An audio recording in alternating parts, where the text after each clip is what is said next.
We thank Dr. Currie, who's here tonight to facilitate a discussion on the language of inclusion. We had a very popular one last fall. It happened to fall, I think, the week after the election on the language of hate. And so we're following that up with this one. And Traci has an ability to encourage everyone to participate. So sit back, relax, and enjoy. Traci. Thank you. How's everybody doing? Great. Yeah, I love claps, right? Because that has a lot to do with what we're going to be talking about, nonverbal cues as well as verbal cues. Can you hear me? Most of the time. So, right. Okay, so this is good. So I want to jumpstart this process. I am looking at the time. I'm looking at family, community. Let me start with Donna had said already that last year, November or around, Last November. last year that we talked about the language of hate, and it was a community dialogue, and so we had a very long table, and we sat around that table, and we just discussed, and then it seemed it made sense to come back with part two, the language of love. But in talking to certain family members, the deans, and quite a few others, this notion of language of love is a very broad term. Some people may think, relationships or whatever the case may be. So in the spirit of Tendaji, and in terms of my relationship with him and how I saw him, the language of inclusion seemed to be more befitting, especially the political climate, especially being in Flint, especially when we go from Flint locally to regionally to nationally and globally. And globally, because if you look at yourself in terms of who you are, you may think locally, but I am a global person. I come from an immigrant family, so I have to automatically think globally, right? I am at UM Flint. I have all kinds of cards, right? And we're going to talk about that too, right? And so I have to consider all of these elements when we talk about language. But I'm not actually going to be doing the talking. We are. So this notion of I actually turns to this conversation of we, which is why you will hear me use words like family/community, whether you know each other or not. There are family members I don't know, but my parents remind me that they're still family. There's a few other things just to consider. I had two scenarios in mind. I thought that if 100 people would come, okay, so down to a lot of people would come, we would break out in groups, and my lot of people were like 20 on up.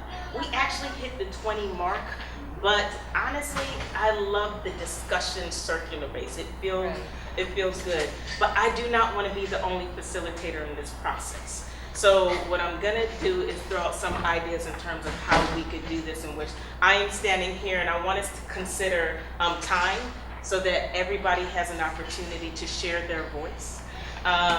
If for whatever reason it feels like someone is talking a little bit longer, then I'm not gonna stand in front of someone and say, look, that's just not my MO. But we'll do hint things so that at least all voices can be shared in some shape or form.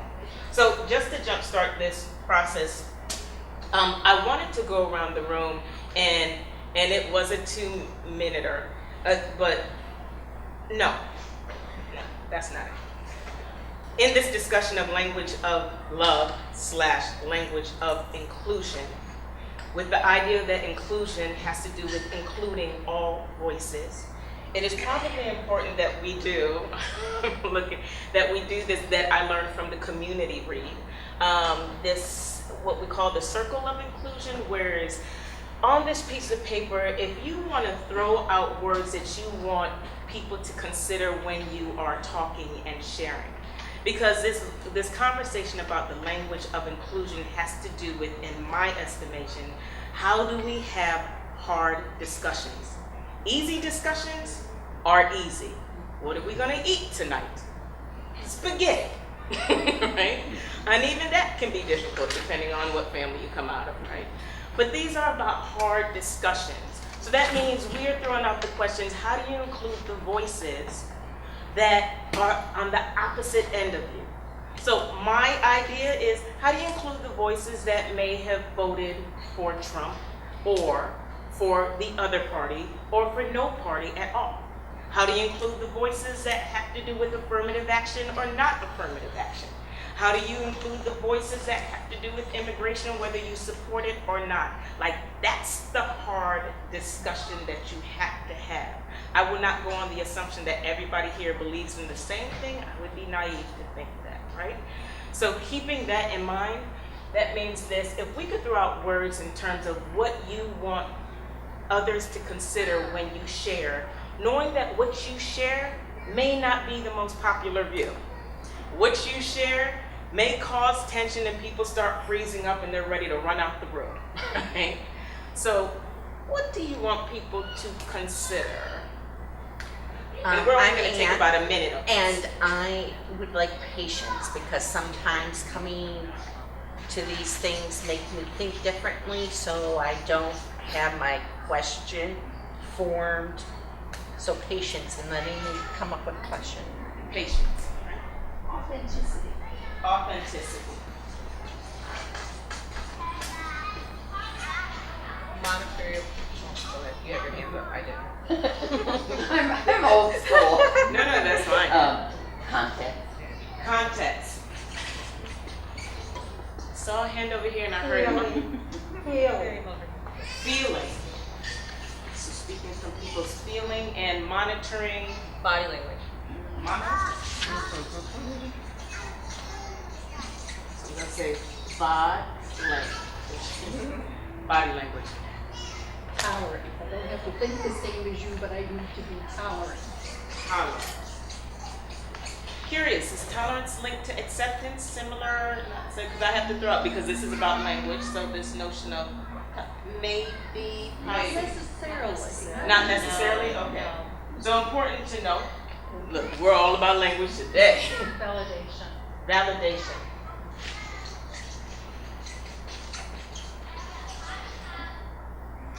My culture. My culture. I guess the feeling I don't know I'm not always right. You know, what I think is the most right. Not always right. And what I really need to put up there is I'm not always right. Right? Exactly. Yeah, right. exactly. So I'm not always right. That's one point. Let's see. Imagination.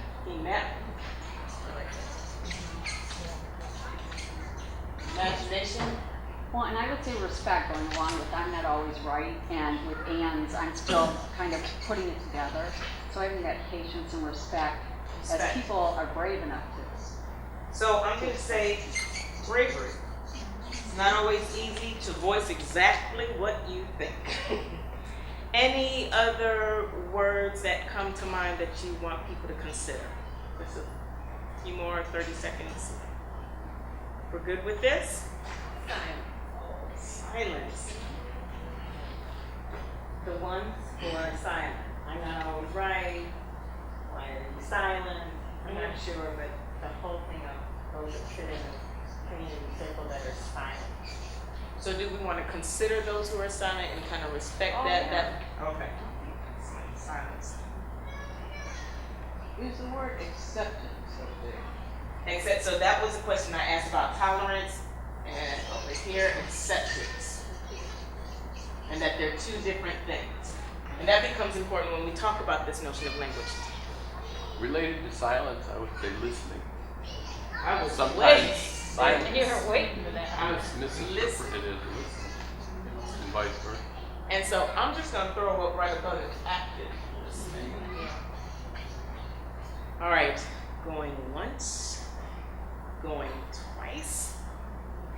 3, 2, 1, okay. All right, and so at times, if it gets heated, I will look back at this sheet and say, okay, in some shape or form, authenticity, patience is very big, bravery, silence. We'll always consider this as we have this dialogue. The only request that I have is that even when it gets heated, sometimes it is easy to jump up and run out. I'm gonna say sit at the table. This notion of uncomfortable conversation means that we have to be here even when you get uncomfortable. And so that has to do with this language of inclusion. With that, this is the next thing. So if you could take, I know I said 2 minutes at home and to some friends, we're gonna go down to 1 minute. Just because of the circle. So in minute, can you tell us your name and how you view this phrase, the language of inclusion? In 1 minute or so. And it would be great, we're gonna start with Annie, even though I just told you her name. But it would be great if we could hear all voices. If you choose not to, by all means, I wanna respect that notion of silence. But it'd be great just to hear voices, just to see the space you're in. Because this is the other thing, is that we're also in this notion of language, of inclusion, which is not always about the verbal, remember, but it's also about how people are responding with their body. So, Annie, let's start with I'm Anne, and my comment or thought about it is exactly what does inclusion mean as we go forward in these topics. What is the true definition? So what's the true definition of inclusion? I'm Hubert, and I would say it's challenging. Hello, I'm Andrew. I think about that phrase. I think about who or what is missing and how to address that deficit. Carrie, how can you tolerate and respect different views? Close to you.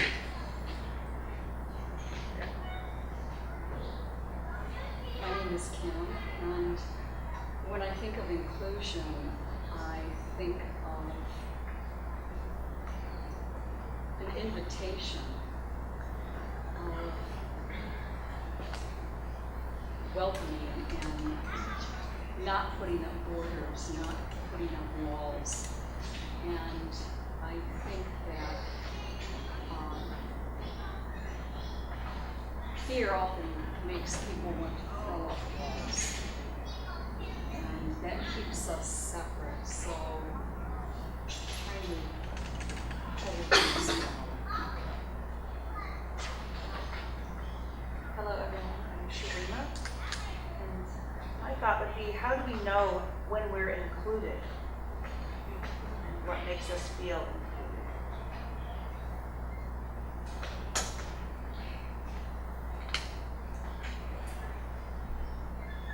I'm Tim, Gray Buffalo.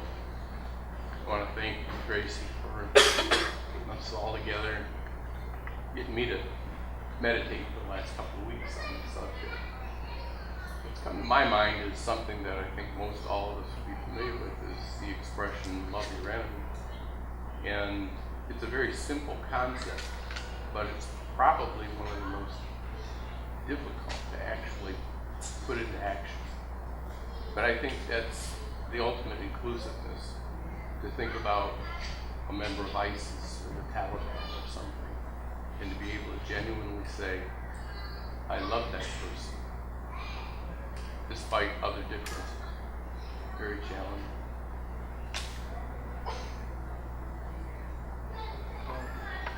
My name's Joshua, and so far what I've gotten from it is to have the openness to try to understand the thinking or reasoning of someone else without getting mad or rejecting them, and to listen to what they have to say through. My name is Demetrio, and I'm sorry. Demetrio. Demetrio. And I think it is like acceptance in other preferences, like we said, not always judging someone by what they think or say. Hello everyone, I'm Dr. P. And when I think of the language of inclusion, I think of prison. I think of illusion, the illusion of separation.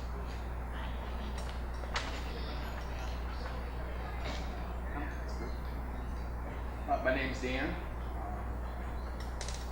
Made in the image of God.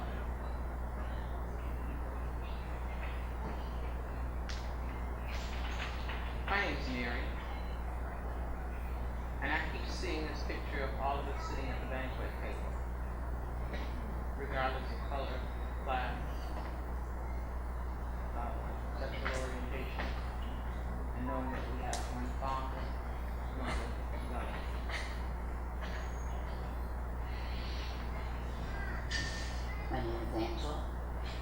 my impression of inclusion is that it's the baseline, it's the given, it's all inclusive. And then anything that chips away at that becomes the antithesis.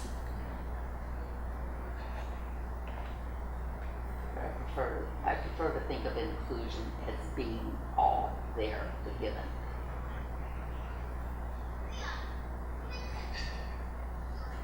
My name is Judy, and for inclusion, I think openness, respect, and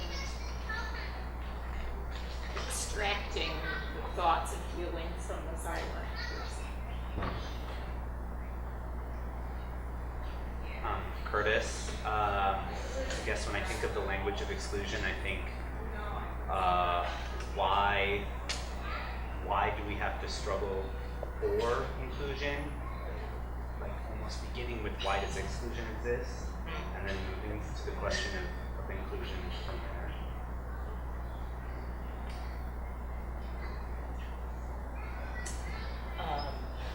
Let's start over here. My name is Elizabeth. Inclusion. If I'm writing a grant, I'm going to use the word inclusion. I'm going to use the word community. But that's not who's at my dinner table. That is not who I tell my secrets and share my soul with. So I'm not sure how to put those into one or two words, but in reality, I think it's good that we talk about these kind of things. But that's why I put down my culture, because how do I get my culture to be included in what you're doing? As in where you live, where you go to church, what you eat, how your house smells when foods are cooking. Until we got to that inclusion, then I think it's nice, and I mean nice, that we're discussing the word like smoke, what inclusion is.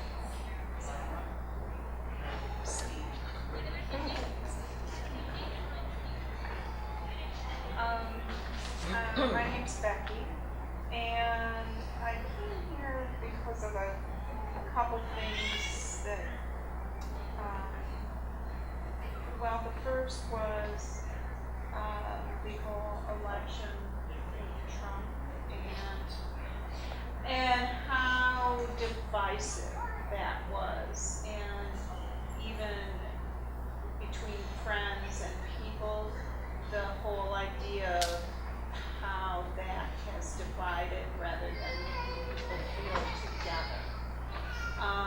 And then the second piece of that has been just what I've seen in our neighborhood Facebook page, which seems so mundane, but I think it's it's reflective of the community at large, perhaps, and difficulties that people have sharing without judging and without assigning meanings to things that sometimes don't have meaning, but then is that because I don't really understand what I'm even saying myself, you know? So just trying to figure out how to process, I guess, some of that.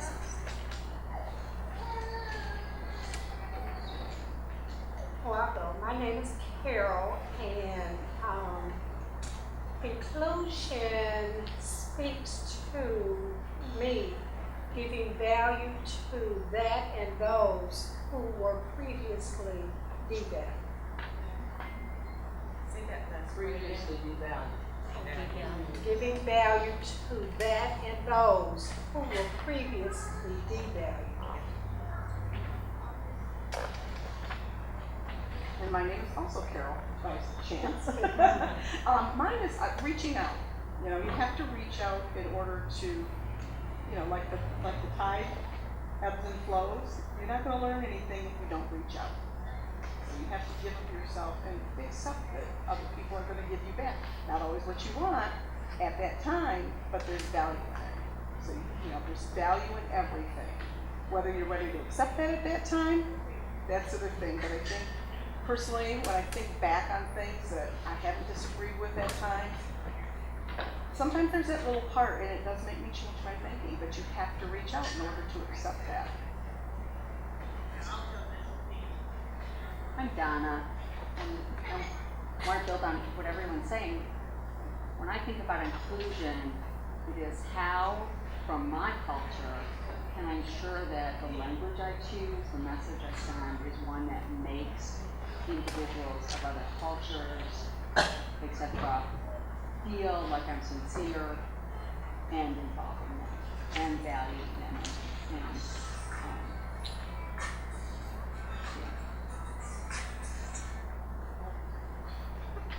I'm Jeff. The language of inclusion is essential, and it's my life's work.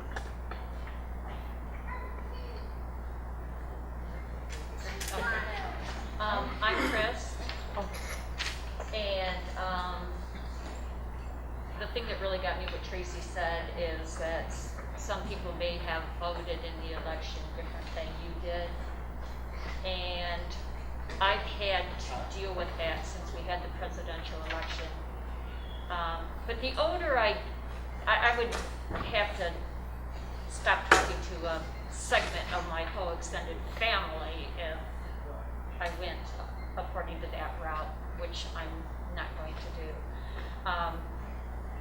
The older I'm getting, and I am getting older, the more I am realizing that for so many years I've been fighting for this and fighting for that and fighting for this and fighting for that, and sometimes you just have to shut up and listen.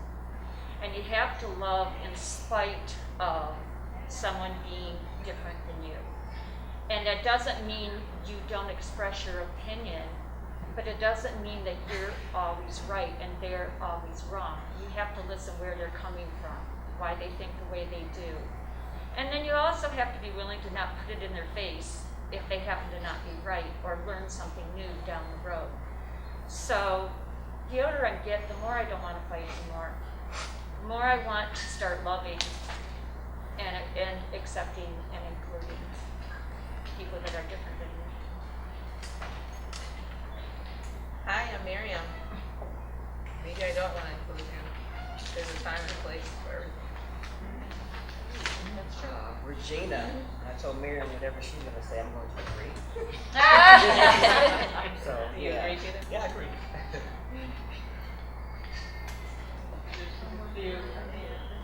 There's three. Bob Phyllis, and when I think of inclusion, I think of humanity and appreciating and respecting differences, which enables us to grow as individuals. I'm Edie. I think of inclusion as listening to other people's opinions. I'm Sherry, and I guess when I think about inclusion is what do we do about including people who don't seem to want to be included?